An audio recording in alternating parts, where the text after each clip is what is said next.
Assalamu alaikum. Welcome to my channel. I am Abdul Salam and my dear viewers, you are learning English easily with me.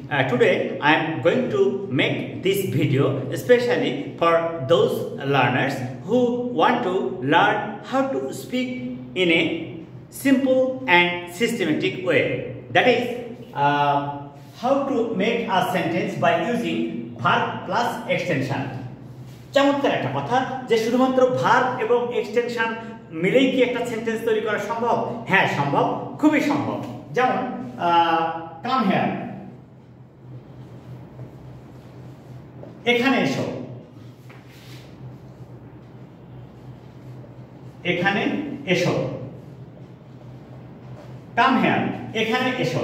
আচ্ছা, এটা হচ্ছে Vi, verb intransitive, আর এটা হচ্ছে extension.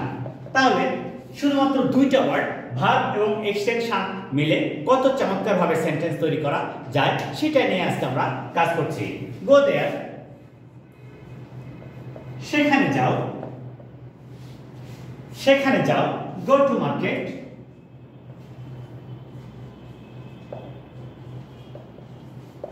বাজারে যাও। Come with me,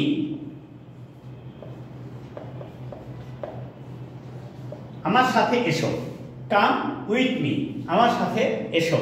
তাহলে এখানে চমৎকারভাবে একটা বিষয় আমরা জানতে পারলাম যে শুধুমাত্র ভার্ব এবং এক্সটেনশন এইটুকু মিলে একটা সেন্টেন্স তৈরি করা যায়। এখন প্রশ্ন হলো যে এখানে যে ভার্বটা আমরা ব্যবহার করব সেটা কি ধরনের ভার্ব? এই ভার্বকে বলা হচ্ছে ভার্ব ইন্ট্রানজিটিভ। এই ভার্বটাকে বলা হচ্ছে ভার্ব ইন্ট্রানজিটিভ। ইন্ট্রানজিটিভ ভার্ব কি? এখানে বলা হচ্ছে যে সমস্ত ভার্বস সেন্টেন্স এ অবজেক্ট ছাড়াই অর্থ সম্পন্ন করতে পারে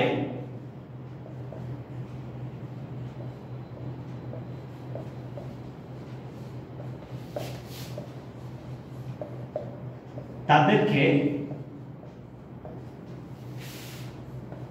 ইন্ট্রানজিটিভ ভার্ব বলে।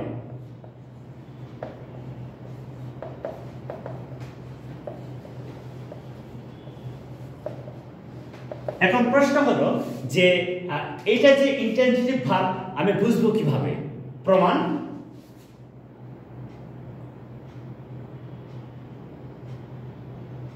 Don't walk, don't walk in the rain। আচ্ছা, আমরা এই মাঝে মাঝে ছোট বাচ্চা কাছে বলি না যে বৃষ্টিতে ভিজো না, বৃষ্টিতে হেঁটো না, কারণ সমস্যা সৃষ্টি হবে, অসুস্থ হবা।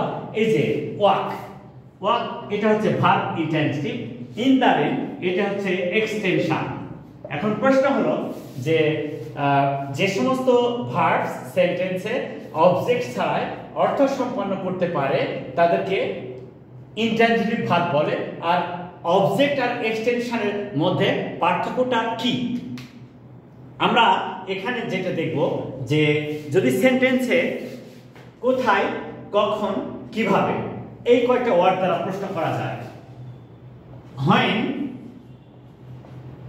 where, how, এই তিনটা ওয়ার্ড দ্বারা যদি প্রশ্ন করে যে উত্তর পাওয়া যাবে তা হবে এক্সটেনশন। তাহলে আমরা সহজে বুঝতে পারছি যে এখানে ডোন্ট ওয়াক, হেঁটো না, কোথায়? ইন দ্য রেন, বৃষ্টিতে। তাহলে it is the place of action, it is the place of action. এখানে কিন্তু কোনো অবজেক্ট নেই, শুধুমাত্র ভার্ব এবং এক্সটেনশন এইটুকু মিলে এই সেন্টেন্সটা তৈরি হচ্ছে। এবং কত সহজে এভাবে সেন্টেন্স তৈরি করা যায়। আচ্ছা, এখন প্রশ্ন উঠতে পারে যে এটা যে এক্সটেনশন অবজেক্ট নয়, বুঝবো কিভাবে?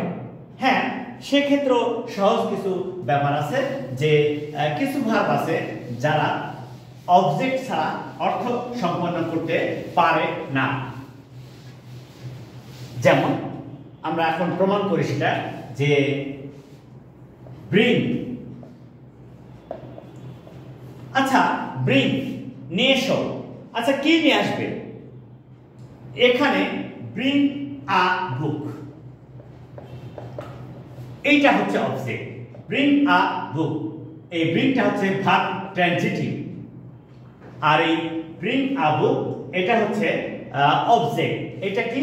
এটাকে নাউন বা নাউন ফ্রেজ ও বলা হয়, নাউন এবং নাউন ফ্রেজ ও বলা হয়। তাহলে এখানে আমরা কি শিখব? এখানে শিখব হোম হোয়াট। এই যে হোম আর হোয়াট দ্বারা প্রশ্ন করে যে উত্তর আসবে সেটা হবে অবজেক্ট। তাহলে আমরা আজকে যেটা শিখলাম যে অবজেক্ট ছাড়াও সেন্টেন্স তৈরি করা যায়। অবজেক্ট এখানে যেমন ব্রিং ট্রানজিটিভ ভার্ব, তারপরে নাউন বা প্রোনাউন যদি অবজেক্ট না বসানো হয় তাহলে সেন্টেন্স কমপ্লিট করা সম্ভব নয়। কিন্তু আজকের আমাদের বিষয়টা হচ্ছে যে অবজেক্ট নয়, শুধুমাত্র এক্সটেনশন ব্যবহার করেও সেন্টেন্স তৈরি করা যায়। যেমন আমি বলছি go to market, go to market, বাজারে যাও। এই গো এটা হচ্ছে VI ভার্ব ইন্টেন্সিভ। হোয়ার এটা হচ্ছে এক্সটেনশন, হোয়ার মার্কেট। আচ্ছা মানুষ যে বাজারে যাবে তার একটা সেন্সিবল রিজন থাকবে, কেন যাবে, হোয়াই। এই যে হোয়াইটাকে প্রকাশ করার জন্য সহজে আমরা কি ব্যবহার করতে পারি? To buy something, to buy something. তাহলে আমরা এখানে কি দেখলাম? গো টু মার্কেট, বাজারে যাও, টু বাই সামথিং, কোনো কিছু কেনার জন্য বাজারে যাও, কোনো কিছু কেনার জন্য বাজারে যাও। তাহলে কি বলছি এখানে যে শুধুমাত্র VI ভার্ব ইন্ট্রানজিটিভ, তারপরে এক্সটেনশন, এই সমস্তটা হচ্ছে এক্সটেনশন, এইটুকু মিলে সেন্টেন্স তৈরি করা সম্ভব। তাহলে আমরা এভাবে কি রকম করতে পারি? swim in the pond, swim in the river, walk on the road, don't walk in the rain, go to market, go to school, come here, come with me. In this way we can make thousands of sentences. So my dear viewers, please follow this video from the beginning to the end and try to learn how to write simple sentences and how to speak English nicely. Assalamu alaikum.